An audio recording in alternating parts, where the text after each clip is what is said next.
अस्सलामुअलैकुम। प्रोग्राम मुकाबिल के साथ इस्लामाबाद स्टूडियो से मैं हूं सरवत वलीम। रऊफ क्लास्टा, आमिर मतीन स्टूडियोज में हमारे साथ ही मौजूद हैं। आज के प्रोग्राम के आगाज पर आपको बताएंगे कि नैब का बहुत बड़ा फैसला, एलएनजी टर्मिनल स्कैंडल पर नई तहकीकात का आगाज कर दिया। नैब ने मुतल्लिका वजारतों से एलएनजी डील्स की तमाम तफसीलात तलब कर ली। साबिक वजीर आजम शाहिद खाकान अब्बासी पर कराची के सेठ दाऊद और इकबाल जैद अहमद को गैर शफाफ एलएनजी डील्स देने का बड़ा इल्जाम है। बड़े अहम डिटेल्स हैं, बड़ी अहम डॉक्यूमेंट्स हैं जो आपके साथ आज हम शेयर करेंगे। ये तमाम तफसीलात, इसके साथ साथ ये भी आपको बताएंगे कि पैसा बाहर ले जाने वाले इस मुल्क के दुश्मन है। दुबई में 1000 अरब रुपए की जायदादें खरीदी गई, वापस लाना किसकी जिम्मेदारी है?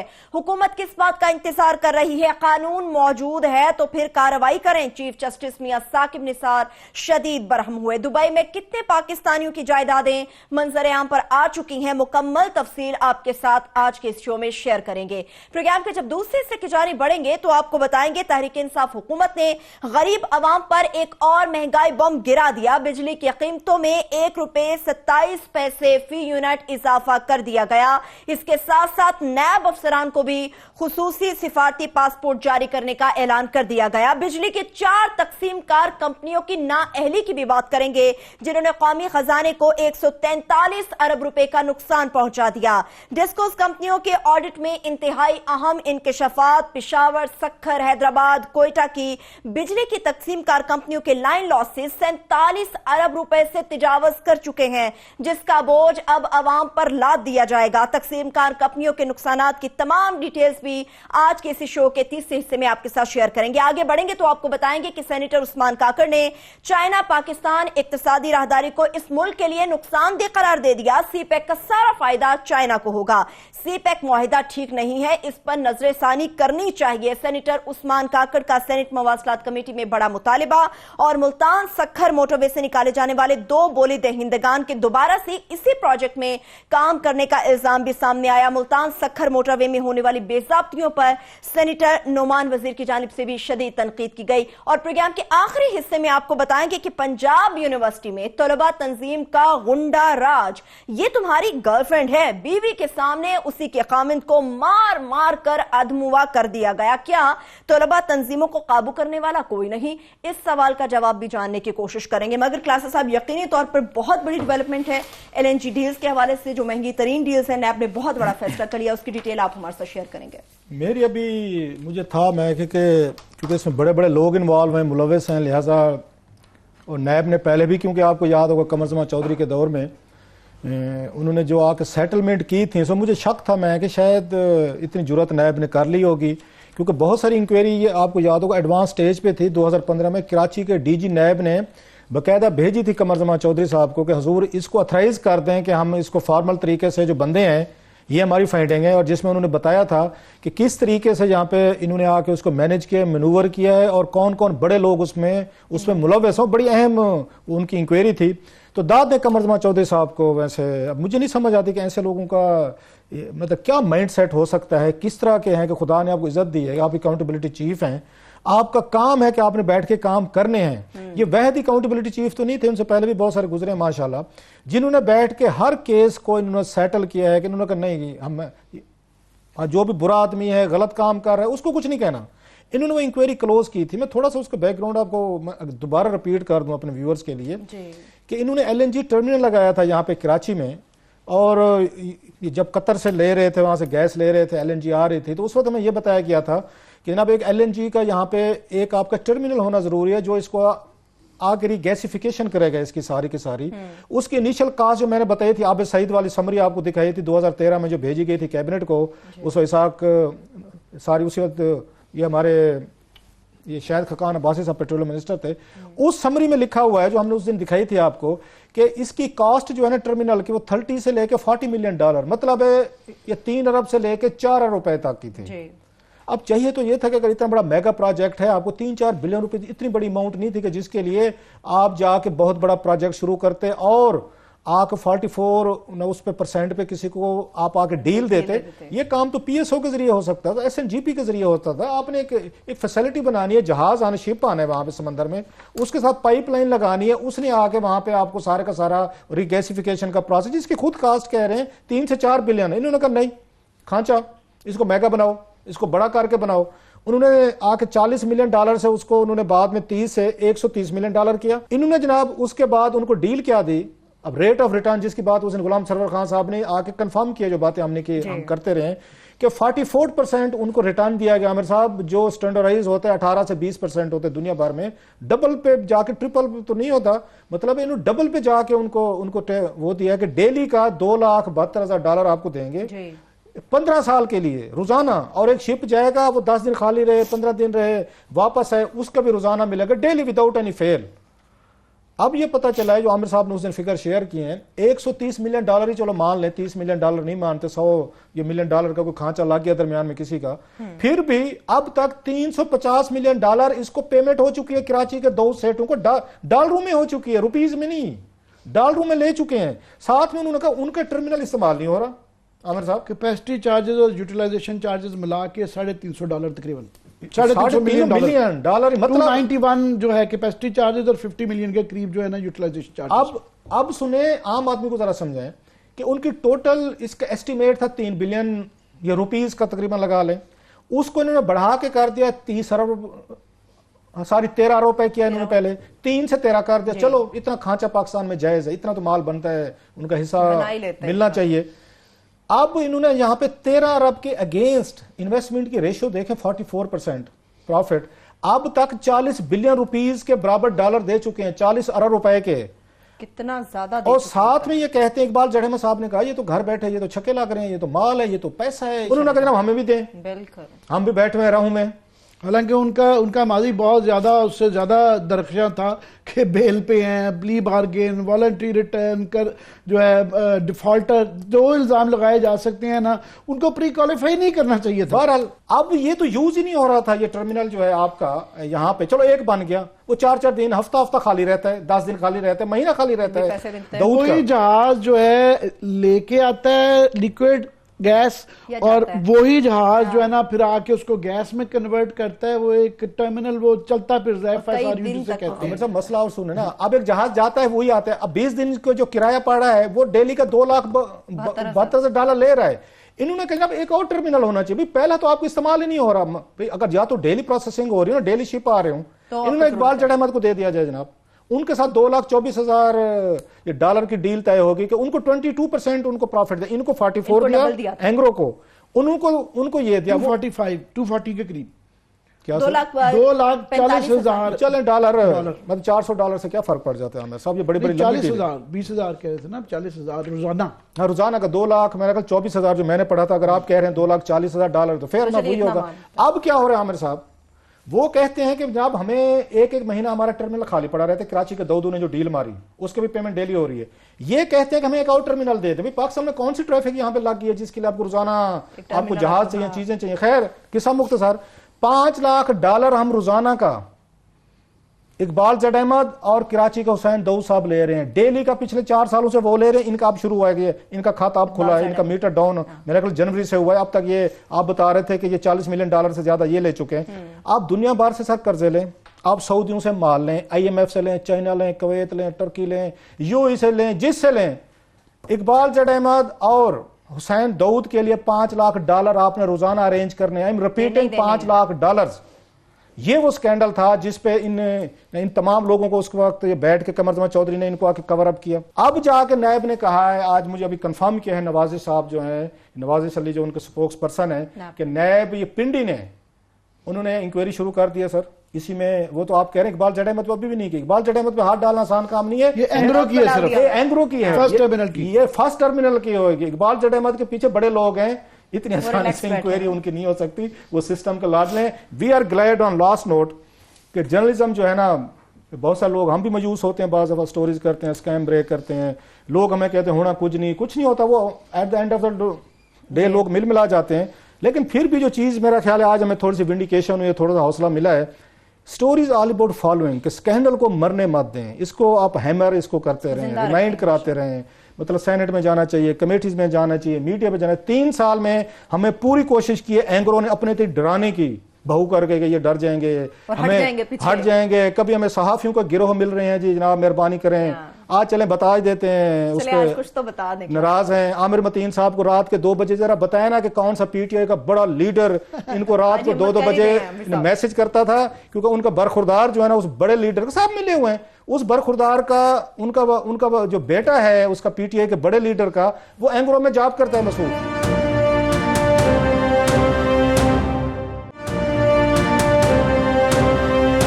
वैसे मैं रात के 12 बजे के बाद कोई कॉल आए तो मैं लोगों को माफ कर देता हूँ, पर 2 बजे बहुत ज्यादा ही लेट था तो नईम उल हक साहब का मुझे कॉल आई। उन्होंने या आप मेरे ऐसा करें साहबजादे से मिल लें, वो एंग्रो के तर्जुमान हैं या जो भी पीआर में हैं।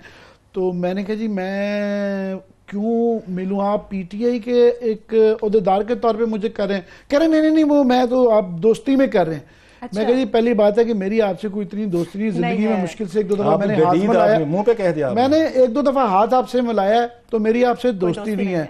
दूसरा, रात के 2 बजे आप मुझे कॉल कर रहे हैं और आप पीटीआई में हैं, क्योंकि तो आप ये कह रहे हैं तो वो साहबजादे अगर जो हैं वो डायरेक्टली मेरे दफ्तर आ सकते हैं, अपना वर्जन भेजना, कई दफा भेज चुके हैं। अब उनका वर्जन जो है उनसे ये मांगते रहे ये फिगर्स के हमें बता दें कि पेस्टी चार्जेस में लिए कितने हैं। वो आज तक वो हमें वो वाले फिगर्स नहीं आए थे, हमने खुद निकलवाए हैं कि कितने पैसे ये ले चुके हुए हैं। तो अभी ये मामला चल रहा है, मगर ये जो आप कहते हैं ना क्रास साहब कि होना कुछ भी नहीं है। नैब की सतह पे बड़े ही कम केसेस हैं जो कि मंतकी नतीजे तक पहुंचे हों, मगर सुप्रीम कोर्ट ये क्रेडिट जरूर ले सकती है कि छोटी बात नहीं है कि 4 एक वजीर आजम नाहल हो चुके हैं, 2 बल्कि वजीर आजम नाहल हो चुके हैं। वो जो गिलानी यूसुफ रजा गिलानी साहब कह रहे थे कि 4 वजीर आजम आजकल पेशियां भुगत रहे हैं, तो ये कोई सिस्टम की खराबी नहीं है, शर्म की बात है। और वो चारों कोई ऐसे वैसे गलत मुकदमात भी नहीं है जो बज रहे हैं, वो ये क्रेडिट जाता है सिस्टम का कि ये भुगत रहे हैं, और शर्म की बात है उन पार्टीज के लिए और उसके लिए। और यूसुफ रजा गिलानी साहब खास तौर पे क्यों नाअहल हुए थे कि जनाब आपसे कहा गया था कि स्विस केस के वो जो है ना वो डॉक्यूमेंट मंगवा दें पाकिस्तान की, वो चुराई हुई, जो कि मानी हुई है, वो मानी हुई है कि पैसे वो जो है वहां से वो ट्रांसफर हुए हैं, कि सिर्फ वो उसको खोल दें, और जो कि टाइम बार करके उन्होंने बंद करवा दिया। इन्होंने अपनी वजारत उज़्मा गवा ली, इन्होंने वो अपनी जो रियासती ड्यूटी थी वो मुकम्मल नहीं की है। And now he have the goals to say कि जनाब शर्म की बात है कि 4 वज़ीर आज़म भुगती हैं, और शर्म आनी चाहिए उन 4 वज़ीर आज़मों को जो कि भुगत रहे हैं, इस नैज तक हालात पहुंचे हैं और सिस्टम की खूबसूरती है। बाकी कमर ज़मान चौधरी साहब का आपने जिक्र किया, मैं समझता हूँ पिछले 10 साल में जो भी करप्शन हुई पाकिस्तान में, सबसे ज्यादा अगर किसी बंदे का कसूर है सिस्टम की खराबी में एंड हु गॉट अवे, जो बच भी गया, उसका नाम कमर ज़मान चौधरी साहब है। दर्जनों ऐसे केसेस हैं जिसपे हम नहीं कह रहे, सुप्रीम कोर्ट खुद भी स्ट्रक्चर सिर्फ पास करती रही है। जुडिशियल उस काउंसिल में एक शायद मुकदमा भेजा गया, वो अल्हम्दुलिल्लाह इस तरीके से वो भी कंप्रोमाइज शायद हो गया, वो खुलेगा नहीं। एक आदमी हु गॉट अवे, वो उसका नाम कमर ज़मान चौधरी। अब जो है बड़ी मुश्किल से ये दबा दी थी उन्होंने, अब पिंडी वालों ने खोल तो दिया है।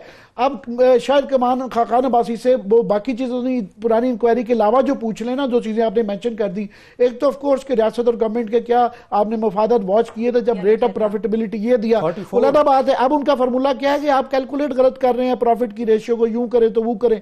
उसके अलावा क्लास साहब अब उन्होंने धमकी दी है कि आप हमारे से अगर ये करेंगे तो हम आर्बिट्रेशन कोर्ट में चले जाएं। तो शायद खाकान अब्बासी साहब से पूछने की जरूरत है, और उन वकीलों से जिन्होंने ये ड्राफ्टिंग की, उन सेक्रेटरियों से, ब्यूरोक्रेट से, उन वकीलों से, और शायद खाकान अब्बासी साहब से कि जब आपने ये ड्राफ्टिंग की थी तो ये क्लॉजेस क्यों दी थी कि आर्बिट्रेशन कोर्ट में अगर गवर्नमेंट को कोई इतराज हो या रीनेगोशिएट करना चाहे या उसके अंदर सकम नजर आए, तो वो इतना मजबूत किस तरह के आईपीपी वालों ने भी जीत लिया और ये भी जाके जीत लेंगे, क्योंकि उन्होंने इतने मजबूत, शायद खाकान अब्बासी साहब का कॉन्फिडेंस इसलिए है कि उनको पता है उन्होंने इतना मजबूत कर दिया है एंग्रो को और इकबाल ज़ैद अहमद को कि अगर वो बाहर के कोर्ट में जाएं तो वो जीत भी जाएंगे मुकदमा, क्योंकि वो अल्हम्दुलिल्लाह वकील भी मिले होते हैं। दूसरी बात यह है कि वो इसके साथ ही इकबाल ज़ैद अहमद साहब का भी शामिल कर लें, वहां तो नोन है, नो अभी भी नैब के ही कई मुकदमों में मतलूब हैं और 1-2 में वॉलंटरी रिटर्न और प्ली बार्गेन करके प्रूवन हो चुका है कि वो सही आदमी थे, उनको तो कंसिडर नहीं करना चाहिए। और ये मिफ्ता साहब खास तौर पर इंचार्ज से, इनको भी बुला लें। सो अभी इब्तिदा हुई है, मुझे अभी शक ही रहता है नैब पे कि एक आधा मुकदमा इख्तिताम तक, मंतकीन जाम तक पहुंचे। वो कोई हाई प्रोफाइल केसेस में एक भी नहीं है। अनवर सैफुल्लाह साहब का वाहिद एक हाई प्रोफाइल केस है जिसमें अंदर उन्होंने सजा को मंतकीन जाम तक पहुंचाया है कि वो कन्विक्टेड हुए हैं। बड़े केसेस में मुझे याद, लेकिन उम्मीद तो हमें इस केस में भी खुलासा बहुत है, लेकिन आमिर साहब थोड़ा मायूस करें कि मंतकीन जाम तक क्या पहुंचेगा। मायूस नहीं कर रहे, एक तो कि हमारा काम तो दोनों तरफ से खुलासा, क्योंकि वकील भी इधर मिले होते हैं ना। ये जो इनका इकबाल जाट अहमद साहब का केस मजदार है, जो कि इन्होंने सिंगल बिड में दोनों बाय द वे ये हुई है। दूसरा जो मुकदमा है उसमें ये पता चला था कि जनाब जो लोग बोर्ड में जिन्होंने फैसला करता है इनको देनो, वो उनके मुलाजिम है इकबाल जाट अहमद साहब के। तो वो ये दोनों तरफ से बाबू भी इनके होते हैं, वकील भी इनके अपने होते हैं, तो फैसला तफ्तीश किसने करनी है? लगता नहीं है बाज दफा इन लोगों की जो चीजें हम लाते हैं डॉक्यूमेंटेड चीजें हैं साहब की साहब, ये लगता है कि ये इनका मुल्क है। ये आपको लगता है ना कोई फॉरनर आए हैं जिन्होंने कब्जा किया है पाकिस्तान पे कुछ अरसे के लिए, जिसमें बाबूज भी हैं, जिसमें पॉलिटिशियंस भी हैं, जिसमें कुछ और भी हमारे बड़े छोटे सारे भाई इन्वॉल्व हैं, और सबका जोर लग रहा है कि जितना आप इसमें से माल निकाल सकते हो इसको निकाल लो। और जहां जहां पे दौ लगता है ये चीजें बड़ी जरूरी हैं, पर्टिकुलरली अदलिया के लिए जरूरी है। मैं समझता हूं कि अब उस पर चले आए हैं, उस पर बात करते हैं, दुबई लीग्स की तरफ जाते हैं। अदलिया अगर सिर्फ जैसे आपने कहा स्ट्रक्चर पास करके, मतलब कमर जमा चौधरी साहब अगर रात को सुगार पीते हैं, शाम को गाव खेलते हैं, हमारे शोज देखते होंगे, हंसते भी होंगे हम पे कि भाई साहब कि मुझे देखो मैं तो फ्रॉड करके दो यहाँ पे वो भी लेता रहूं, पेंशन भी लेता रहूं, फौज से अलहदा लेता रहूं, हल्फ लिख के देता रहूं कि मैं बेरोजगार हूं, 37 साल सर्विस किए और हर महीने जाकर बैंक को देते। रात के 2 बजे अगर नईमुल हक साहब मुझे फोन कर सकते हैं तो किस किस को फोन नहीं करते होंगे? ये पीटीआई गवर्नमेंट है, कहां से करनी है? चलिए इससे जरा ब्रेक की जानी बढ़ जाते हैं। ब्रेक से वापस आएंगे तो अदलिया से मुतालिक दुबई लीग्स के हवाले से खास तौर पे बात करेंगे कि दुबई में कितने पाकिस्तानी की जायदादें मंजर आम पर आ चुकी हैं, मगर इसके साथ साथ बिजली की उन 4 तकसीम कार कंपनियों की नाअहली से मुतालिक में बात करेंगे जिनकी नाअहली इस मुल्क के कौमी खजाने को 143 अरब के नुकसान की सूरत में भुगतना पड़ी। छोटी सी ब्रेक, साथ रहिए।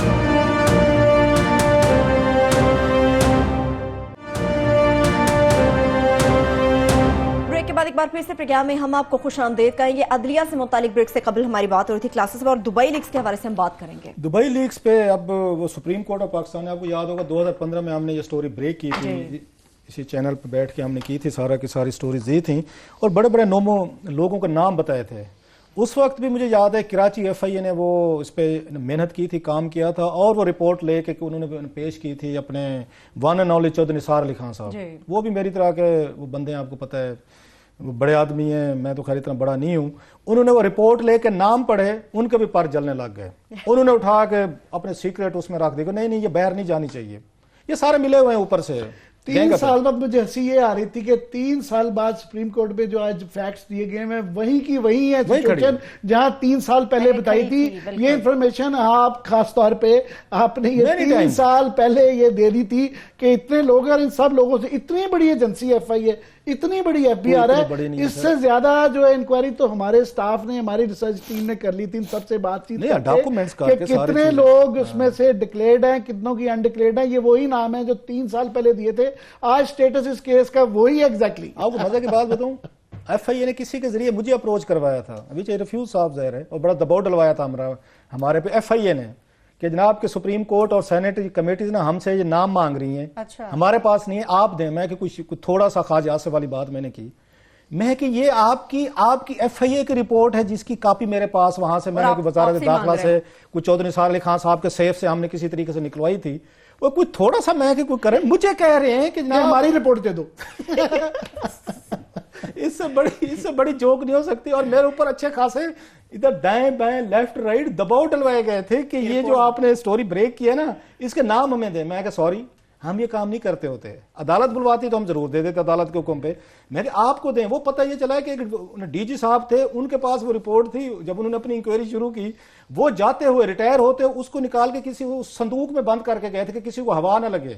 अब जरा देखते हैं, 2 कापियां थी, एक चौधरी निसार अली खान साहब के पास थी, एक उन्होंने संदूक में रख देते उन्होंने या इस्लामाबाद में ताला लगा के कि हमारे पास तो मुकर गए।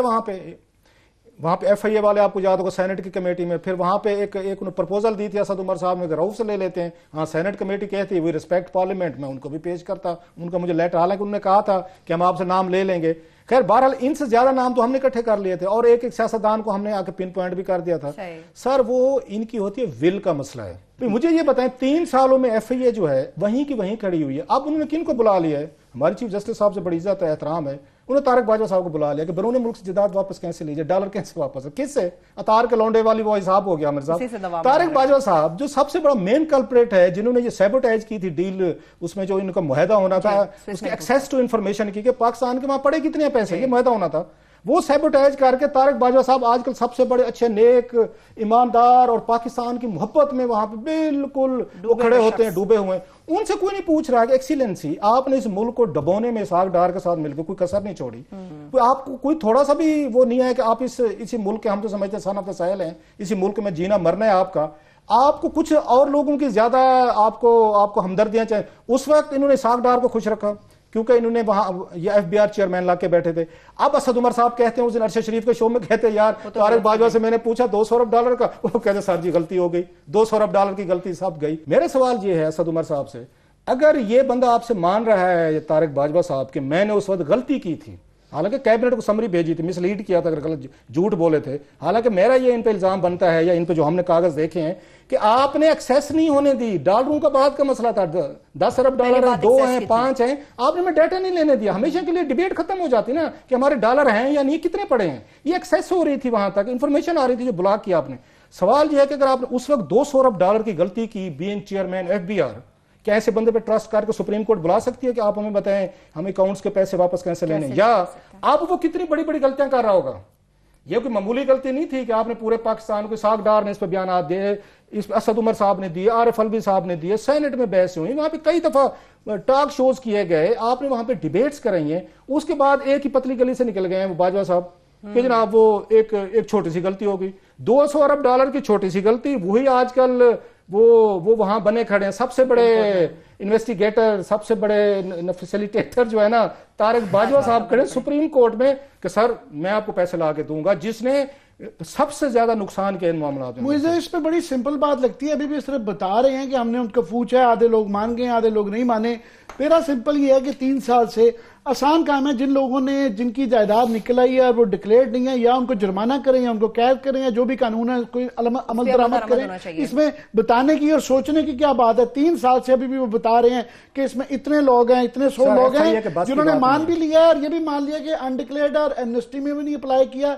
उनको फिर क्या भाई साहब, ये अब उनका अचार डालना है आपने उस लिस्ट का, कुछ करें, पहली बात। दूसरा, आप ये साहब जो नाम लेते रहते हैं ना, जो पिछले 10 साल की लेट से या 15 साल की करप्शन के अंदर जो हेल्म पे रहे हैं, जो दरमियान में वो सरकारी अफसरान जो के क्रूशल उस पे रहे हैं, मैं 2-4 का आपने कल नाम ले रहे थे कि 10 MD हैं यूटिलिटी स्टोर के, जिनके दौर में ये हुआ 11। मैंने 2-3 के ना इत्तेफाकन जो है ना वो मेरे पास उनकी वो अभी प्रमोशन बोर्ड आ रही है, प्रमोशन बोर्ड की लिस्टें कुछ मैंने इंफॉर्मेशन ली हुई थी, उनके तमाम के जो करप्ट तरीन लोग जिनके दौर में ये सारे इदारे तबाह हुए, उनकी जो ACRs है आउटस्टैंडिंग, उस दौर की आउटस्टैंडिंग, जब यूटिलिटी स्टोर का सत्यानाश किया उस साल की जो बॉसेज हैं उनके, फवाद हसन फवाद जैसे, उन्होंने आउटस्टैंडिंग दी हुई है।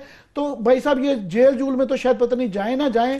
मेरे सिर्फ दरख्वास्त ये है इमरान खान साहब से, प्राइम मिनिस्टर से, कि कम से कम उन अफसरान पे जिनके दौर में इदारे तबाह हुए हैं उनको एक स्टेप डिमोशन ही कर दें, उनकी वो ACR से दुरुस्त कर दें कि कम से कम उनको क्रेडिट, ये 2-3 तो यहाँ सीमा को फरजाम करने तमगा वो जो होता है इम्तियाज, तमगा इम्तियाज मिले हुए हैं, 3-4 को तमगे मिले हुए हैं। आपको मजे की बात बताऊं, आपको याद है इमरान खान ने प्रेस कॉन्फ्रेंस की थी लाहौर में, मेरा ख्याल है, जब उन्होंने कहा जनाब कि दुबई में बहुत सारे लोगों के नाम आए हैं और कुछ ने तो अपने उस पे ली हुई है, मुलाजमों के नाम पे ली हुई है, उन्होंने नाम बता दें, इमरान खान ने नाम नहीं बताया था, जो भी उनकी एक्सपीरियंसी होगी वो पता है। जो FIA ने ये थोड़ी सी इसमें कुछ काम किया है वो ये है कि वो अद्दी हैं, हमारी अद्दी जो है, अद्दी ने घर के मुलाजमों के नाम पे, डोमेस्टिक हेल्पर्स जो हैं उनके नाम पे दुबई में प्रॉपर्टी खरीदी है।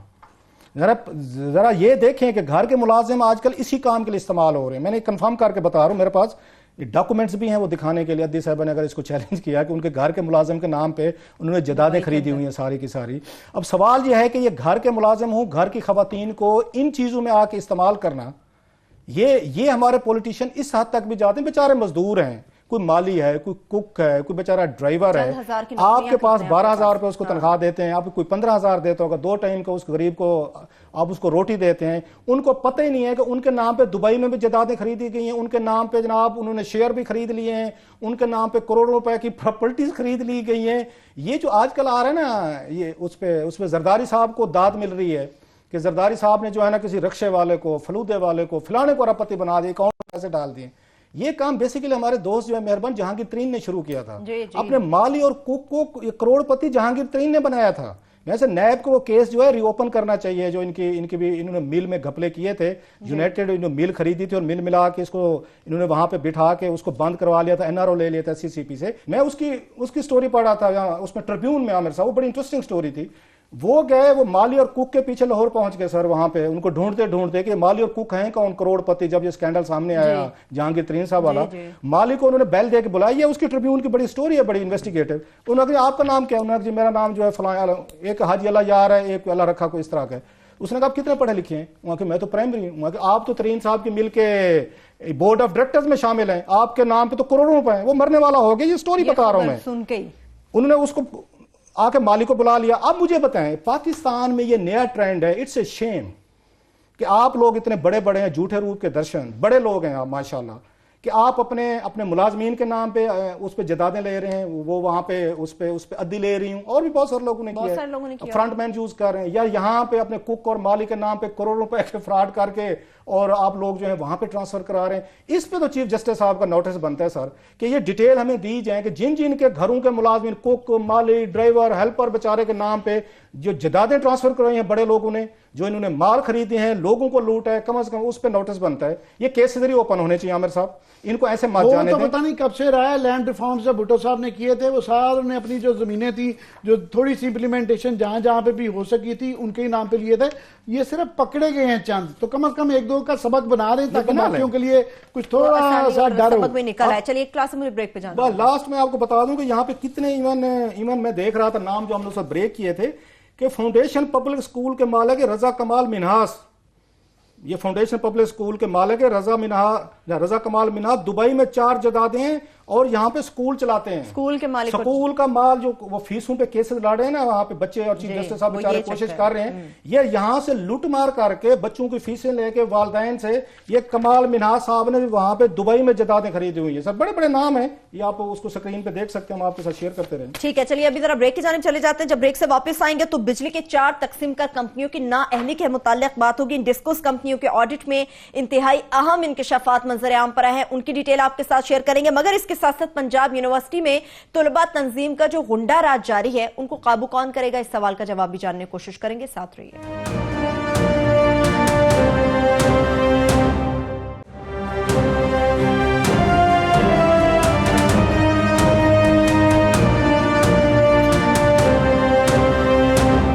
ब्रेक के बाद एक बार फिर से प्रोग्राम में हम आपको खुशामदीद कहेंगे। अब कुछ बात होगी उस गुंडा राज की जो कई सालों से, कई टाइम से चलता आ रहा है, मगर अब ये ताजा तरीन मिसाल उसकी पंजाब यूनिवर्सिटी में दोबारा से नजर आई है हमें। ये एक पंजाब यूनिवर्सिटी की कहानी है जो कि 1980 की दहाई से 40 साल से ये मेरे बाल सफेद हो गए हैं देखते देखते, और ये रिपीट होती रहती है। मगर इस गुंडा राज का कोई कुछ नहीं कर सकता ने पंजाब यूनिवर्सिटी में किया हुआ है। जमात इस्लामी जो कि पाकिस्तान की दूसरी बड़ी पार्टी थी, 70s में लोग कह रहे थे भुट्टो साहब का और जमात इस्लामी का मुकाबला है, ये दूसरी बड़ी पार्टी होती थी, और इनकी इस जबरदस्ती और इन हरकत की वजह से ही हो गई है कि ये बिल्कुल रिडंडेंट, इररेलेवेंट हो गई है कि पिछले साल तो फिर भी इन्होंने पिछले इलेक्शन में 4 सीटें ले ली थी। अभी एमएमए का करके सारा जॉइंट इत्तेहाद करके उस एमएमए में की जो सीटें ली हैं उनमें से शायद 2 इनकी हैं। एक सेनेटर इनका पूरे पाकिस्तान में रह गया है। 447 सीटें पार्लियामेंट के अंदर इनके टोटल 3-4 बंदे हैं। ये हाल हो गया सिर्फ इन हरकत की वजह से, मगर ये बाज नहीं आते। ये इतना शर्मनाक वाकया है कि एक मियाँ बीवी जो हैं वो बैठे हुए हैं वहां पे पंजाब यूनिवर्सिटी में, और उनको वो मारा गया कि जनाब आप इकट्ठे क्यों बैठे हुए हैं। वो खामंद को मारा गया, ये पीटा गया, ये वीडियो नजर आ रही है। उसकी बीवी बेचारी शोर मचा रही है कि ये मेरा खामंद है, और वो मारते रहे जो है उसके बावजूद कि फर्ज करें वो मियाँ बीवी नहीं भी थे, वो बहन भाई थे या वो क्लास फेलो थे, वो दोस्त थे। वो एक किस दुनिया की ये बातें कर रहे हैं। इंटरनेट की एज आ गई है, फिल्मों में इकट्ठे लड़के लड़की बैठ सकते हैं, ड्रामों में बैठ सकते हैं, पार्क में बैठ सकते हैं, रेस्टोरेंट में बैठ सकते हैं। मैं आपकी बात करूं, सरवत हमारे साथ बैठ सकती है, सरवत हमारे साथ बैठ सकती है, मगर ये यूनिवर्सिटी के स्टूडेंट हैं, ये कोई स्कूल के बच्चे नहीं है, यूनिवर्सिटी में स्टूडेंट है, मियाँ बीवी इकट्ठे बैठे हुए हैं और वो निकाह नामा क्या दिखाना, जो ये सूरत हाल है। ये सिख सोसाइटी जब ये कहते हैं कि जनाब हमारे उसमें बच्चों के साथ ज्यादती हो रही है या मुर्दों के साथ ज्यादती हो रही है, तो ये सिख मेंटालिटी जो बनती है, मुआशरा जो बीमार होता है वो यहां से होता है, जहां मर्द और औरत को ये नहीं सिखाया जाता है कि उन्होंने एक दूसरे के साथ इंटरेक्ट कैसे करना है, बात कैसे करनी है, इसको भी एक नॉर्मल चीज बना दिया जाएगा तो ये हालात होते हैं। और ये मेरा ख्याल थोड़ी सी दिखाएं पीटीआई को शर्म दिलाने के लिए कि ये पेशावर में पिछले दिनों ये इन्होंने पेशावर यूनिवर्सिटी के ऊपर जो है ना एक ऑपरेशन किया था पीटीआई गवर्नमेंट ने, और वहां पे स्टूडेंट्स को इतना बेदर्दी से लाठीचार्ज किया गया और वहां पे ये दिया गया, मुझे खुद शिबली फराज साहब सेनेटर का फोन आया कि जी वहां पे क्योंकि वो एएनपी के लोग और पुराने लोग और कुछ जो है ना कब्जा किया हुआ था, तो भाई साहब उस वक्त हमने कहा था पंजाब यूनिवर्सिटी में 40 साल से कब्जा है, उधर तमाम आधी से ज्यादा फैकल्टी भी उनकी होती है, यूनियनें भी उनकी होती हैं, उनके मुलाजिम भी अपने होते हैं, किसी की जरूरत नहीं है कि उसमें करवाएं। ये इमरान खान साहब को भी मार पिट चुकी हुई है यहाँ पे, ये शायद ये तो अभी पेशावर की देख रहे हैं जिस दर्द से मारा हुआ है। इमरान खान साहब भी यह यूनिवर्सिटी में एड्रेस करने गए थे, उनको वहां भी धक्के पड़े थे। ये इमरान खान साहब को भी जो ये हाल हुआ था उनको भी भूल गया है कि ये आजकल के दौर में ये हाल है कि बच्चा बच्ची और स्टूडेंट्स या मियां बीवी साथ में नहीं बैठ सकते कि जी ये साथ में क्यों बैठे हुए हैं। और उसके बाद वो कहा जा रहा है कि सरवर साहब ने नोटिस ले लिया, ये इमरान खान साहब को ये इमरान खान साहब को यहाँ पे धक्के पड़े थे जब ये भी गए थे, बड़ा और गिरफ्तार मॉडरेशन ये उस जमाने में करने गए थे और इनको भी धक्के दे के उन्होंने निकाल दिया था कि चले ठीक है। तो पेशावर में जायज है, लाहौर में ये नहीं कर सकते हैं।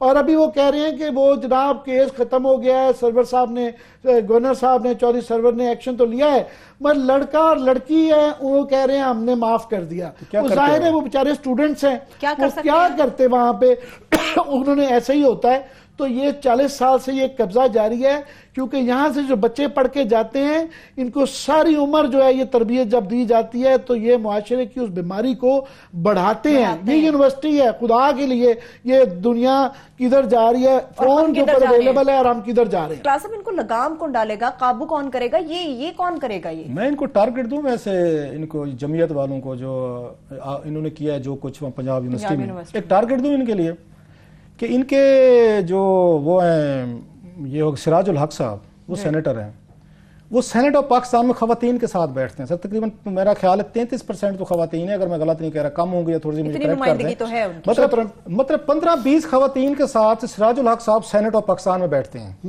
किसी वक्त इनको आना चाहिए वहां पर सेनेट ऑफ पाकिस्तान में सिराजुल हक साहब के साथ तो कम से कम इनको बैठ के ना कोई सवालों जवाब करने चाहिए। जब मैं दो हाथ तो नहीं कहता, सख्त हो जाएगी, वो तो बेचारे स्टूडेंट पिटने के लिए ना। ये जुर्रत करें जरा ये वाले, पंजाब असेंबली में वहां खवातीन बैठती हैं। और मजे की बात, जमात इस्लामी की इनकी अपनी जो लीडरान है उनके घरों से आई हुई, हम बड़ी इज्जत करते हैं उनकी फैमिलीज की, उनकी अपनी जमात इस्लामी के बड़े बड़े लीडरान की बेगमात, उनकी बेटियां, उनकी बच्चियां जो हैं वो पार्लियामेंट में 2002 के बाद जनाब मुशर्रफ के उसमें आई थी। मैं अब नाम नहीं लेना चाहता, उनमें वो सब लोगों को पता है कौन को बड़े ऑनरेबल लोग थे जमात इस्लामी के, एमएमए के, जो अपनी खवातीन को पार्लियामेंट में लाए थे क्योंकि अच्छी खासी तनख्वाह मिलती है, अच्छे खासे पार्क्स एंड प्रिविलेजेस मिलते हैं। डॉक्टर समिया काजी जो काजी ऑनरेबल पीपल, डॉक्टर साहब मैं बड़ी इज्जत करता हूँ, अच्छी खतून है, काजी साहब अपने हवाले से उनका था, हम उसमें नहीं जाना चाह रहे। वो मर्दों के साथ बैठ रही हैं, उस पर भी इनको कोई उसमें मसला नहीं होता। उस सेनेट ऑफ पाकिस्तान में सिराजुल हक साहब बैठे हुए हैं, अभी तक कोई मेरा ख्याल मुजम्मती बयान सिराजुल हक साहब का नहीं है, कोई आया तो मुझे बता दीजिएगा, कोई डिसून कर खुद वो ये काम करते रहे। याद रहे कि पंजाब यूनिवर्सिटी के नाजिम थे और उनके दौर में से ये कल्चर चला हुआ है, वो ये वहीं से शुरू हुआ है। काम करेंगे ये वाले सारे, ये जितने भी हमारे हैं ना, ये होली वॉरियर्स, होली वॉरियर्स है ना, विजिलेंटिज्म है ना कि ये ठेकेदार हैं अखलाकियात के। आम आदमी को समझ नहीं आता ना, आप इतने मुश्किल अंग्रेजी बोल, ये खुदाई फौजदार कर रहे हैं, ये खुदाई फौजदार हैं, अखलाक के मामे ये काम करें, ये चले जाएं। यहाँ पंजाब असेंबली में तो मेरा ख्याल है, अगर मैं गलत नहीं कह रहा तो 60-70 खवातीन तो बैठी हैं, और जमात इस्लामी वाली भी बैठी हैं, और वो जमात इस्लामी के मर्द भी बैठे हैं, उसको भी पाक करवाएं सर जी, बड़ा जरूरी है। उसके बाद वहां से लॉन्ग मार्च करेंगे सारे जमात इस्लामी वाले, जमीयत वाले, इस्लामाबाद हैं, यहाँ सिराजुल हक साहब को आकर उनको समझाएं, बताएं कि सर खवातीन बैठी हो, आप इनके साथ ना बैठा करें, यहाँ पे ना बातें क्या करें। फिर कौमी असेंबली बहुत बड़ा फोरम है सर, इनको उससे क्लीन अप करना चाहिए। फिर इनको टीवी चैनल जो हैं, इन्हें सरवत को यहाँ से उठा के ले जाना चाहिए कि जनाब आप बैठ के यहाँ आप हमारे साथ क्यों बैठी हैं, आप क्यों बैठी हुई हैं, हम आपके साथ क्यों बैठे हैं। अमर पता इसका मसला क्या, इसको सीरियस नोट पे, एक तो रियासत गिव अप, अगर इमरान खान के साथ ये सलूक हुआ है, आपने देख लिया, ये इमरान खान मतलब एक बड़ी बिग गन्स, इमरान खान के साथ जो सलूक कर दे उसके बाद कुछ बच गया है, एक बेंच मार्क में सेट कर देना। इमरान खान में भी जरूरत नहीं है कि ये जमीयत वाले जो हैं इनको आप खाली करवाएं हॉस्टल से। होता क्या हमने भी यूनिवर्सिटी में पढ़ा हुआ है, मोस्टली ये आते हैं हम्बल बैकग्राउंड से, I one of those humble background, मतलब कोई इसमें कोई वो वाली कोई शर्म वाली बात नहीं है कि आपका चॉइस तो नहीं होता कि आपने कहाँ पैदा होना है, जबान क्या होगी, पेरेंट्स क्या होंगे, सोशो इकोनॉमिक आपकी कंडीशंस क्या होंगी, ये तो नेचर खुदा ने आके इसको डिटरमिन करना है। मोस्टली मैं आपको कहता हूँ किसी दिन इस पे सर्वे करवा ले, कोई इस पे रिसर्च करे, थीसिस करवाए कोई थोड़ा सा, उनको पावर दे देते हैं कि डंडा तुम्हारे पास है। आए कहां से, मोस्टली रूरल बैकग्राउंड से, मेरे भाई मैं खुद रूरल बैकग्राउंड से हूं, हमारी अपनी महरूमी है। हालांकि ये जितने लोग आए हैं, मैं गांव का बंदा हूं, गांव में वहां कॉटन क्रॉप की पिकें खवातीन की एक्टिव इन्वॉल्वमेंट के बगैर नहीं होती सर। गांव में वो औरतें ज्यादा आजाद हैं और इस गांव से ये आते हैं, इनको आते ही ये चंद लोगों के हाथ चढ़ जाते हैं। गांव का बंदा मैं समझता हूं, मैं गांव से आया हूं, और बड़े सारे ये बेसिकली ये ब्रॉड माइंडेड होते हैं, क्योंकि गांव में बगैर औरत की एक्टिव इन्वॉल्वमेंट के वहां एग्रीकल्चर नहीं हो सकती। उसने जानवरों का चारा उसने करना है, उसने जाके चारा काटना है, उसने बाहर निकलना है, उसने जाके खाना देने जाना है, उसने आके कॉटन पिकिंग में सबसे बड़ी हेल्प करनी है, उसने चावल सेंटर पंजाब में उसने चावल लगवाने हैं। औरत की एक्टिव पार्टिसिपेशन के बगैर गांव की इकोनॉमी चल ही नहीं सकती। हमारे यहाँ तो इस तरह के पर्दे, इन चीजों का रिवाज नहीं। किसी गाँव में है तो मुझे दिखा दें, अब चीजें होना शुरू हो गई तो मुझे नहीं पता, अदरवाइज तो हमारे गाँव में मुझे याद दीवार तक नहीं होती थी, एक ही गाँव से निकलो दूसरे किनारे तक निकल जाएं, घरों में दीवारें तक नहीं होती थी। इतना आपको ट्रस्ट था अपनी सोसाइटी पे, चीजों पे। मोस्टली सारी हमारे केपीके से हमारे भाई आते हैं सर, माजरत के साथ, वही अंडर प्रिविलेज। हमारे सरायकी इलाकों से आते हैं सर अंडर प्रिविलेज, हमारे सेंट्रल पंजाब से कुछ जो है देहातों से आते हैं अंडर प्रिविलेज। उनको एकदम ये फील होता है कि जो लड़की हमारे साथ नहीं बैठ रही ना, उसका कैरेक्टर ठीक नहीं है। ये वो जेलसीज हैं, ये हम भी फील करते थे अमर साहब, हम किसी का कुछ कर नहीं सकते होंगे, सोच की बीमारी ये है। We have a problem. मैं अपनी बात कर लेता हूँ, ये सिख मेंटेलिटी हमारे में है कि लड़की उसके साथ बैठी है, मेरे साथ क्यों नहीं बैठी। मोस्टली जमीयत वाले जो मारते रहे, आप इनका कोई इस पे थीसिस करवा लें, इस पे रिसर्च करवा लें। ये मेरी तरह ये रूरल बैकग्राउंड से आए, ये केपीके के अंडर प्रिविलेज कोई ट्राइबल एरिया से आए हैं, हमारे सिराइकी इलाकों से आए हैं, और आपको ये चीजें आके इन्होंने यहाँ पे जो अपना कोड देने की कोशिश की है, अनलाइक दे आर ग्रूमिंग। मैं फिर कह रहा हूं, इनके पेरेंट्स, इनके माँ बाप जो हैं वो फील्ड में भी जाते हैं, काम भी करते हैं। 70s हमने देखी हुई है। 70s में मुझे याद है कि फैमिली जो है, लड़कियां कॉलेज में साइकिलों पे जाती थी, टांगे में फैमिलियां फिल्में देख रही थी, कभी किसी की जरूरत नहीं थी। ये सिकनेस, ये बीमारी नहीं थी कि लड़का और लड़की के इकट्ठा बैठने मिलने में कोई बीमार चीज है। ये खामद और बीवी का बैठना तो छोड़े, क्लास फेलोज का, बसों में सेग्रीगेशन, हर जगह सेग्रीगेशन होता है। क्या मतलब मैं उस मुल्तान यूनिवर्सिटी पढ़ता रहा हूँ, ये मैंने देखी है, वहां भी जमीयत का बहुत बड़ा कंट्रोल रहा है वहां पे। रीजन मोस्टली जिनको मारते हैं ना, ये वो डे स्कॉलर होते हैं, जो हॉस्टल में रहते हैं ना, उनको नहीं मारते होते, क्योंकि उनकी ग्रूमिंग या उन पे एक और तरह का एक आ रहे होते हैं। डे स्कॉलर को क्यों मारेंगे ये सारे जमीयत वाले? ये सारे रूरल बैकग्राउंड से हम गए हुए होते हैं। उसने अच्छे कपड़े पहने हुए हैं सर, वो गाड़ी पे आता है, उसने ग्लासेस लगाए हुए हैं, उसके हाथ में एक मॉडर्न फोन है, पेरेंट्स अफोर्ड करते हैं।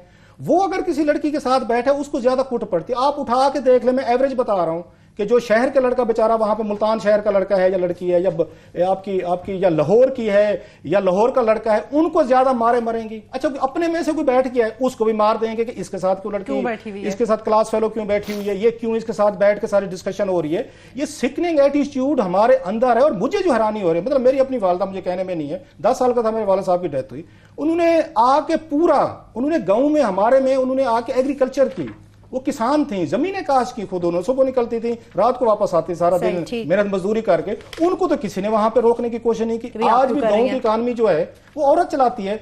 ये सारा आमिर साहब हैव्स और हैव्स नॉट की लड़ाई है।